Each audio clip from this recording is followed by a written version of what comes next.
Hi everyone. My face is on camera. I know that's crazy. Just ignore it. We have so much going on out here around me, so I just want to show everybody what's going on and what we're doing. We have a little tiny helper. She absolutely loves to be outside. It is super windy today, so hopefully you can hear me, but let's do this. Well, I am going to stand here so that hopefully my shadow does not block. So this was an existing berm, and we'll talk about that in a later video. But for now, we have started getting some of the beds out, and I am standing down the driveway project. You can see we have the winter sowing jugs hanging out in the sun there underneath the first trellis that will run all the way down here. And there will be beds on this side that will be for production and that side for production, and flowers everywhere. So the actual, it'll kind of seamlessly flow into this garden space, even though we will technically have a division fence here. We have very cool ideas for that. So this stump right there is what kind of divides this space. So behind that stump is workshop, greenhouse. There's a pathway, and that'll be going into that area that is clearly not cut.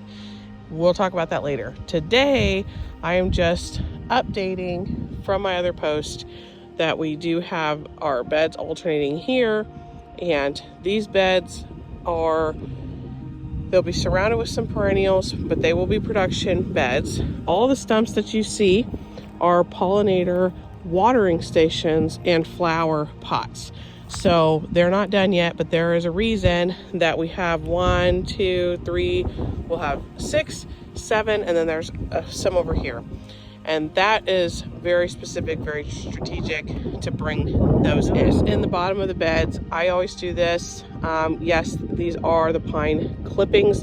Fun fact, lots of people say, oh no, the acidity, but actually they're only slightly acidic like this when they are green. By the time that they are brown, they're more towards pH neutral.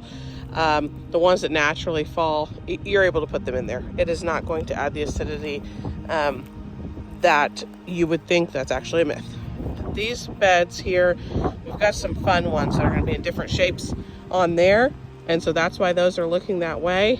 And it is actually for flowers, and different kinds of flowers, different colors will be in different ones. So that's very cool.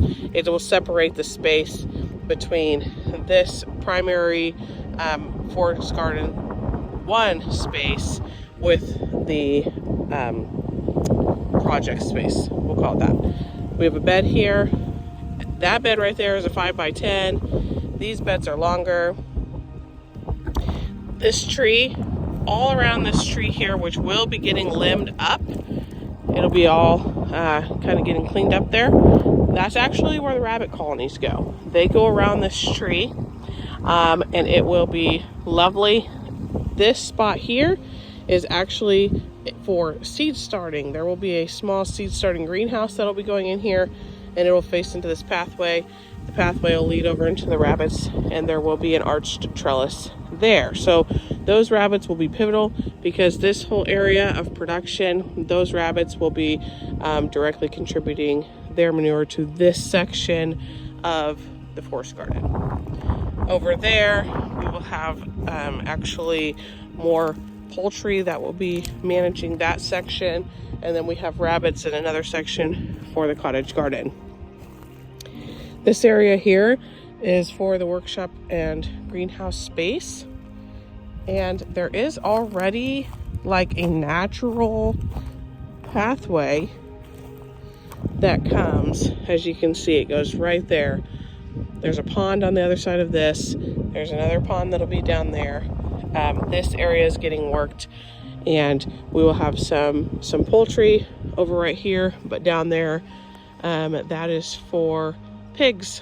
Later, we are going to try some kunis. So we will be doing that much later. That is just what that area would be for, because we do need some pigs to kind of work down there, and we'll clean some of that up. We're going to thin some of that out, and it's going to be prepped for a future project. So there's actually a lot more land there than it looks like, and it's going to be very good.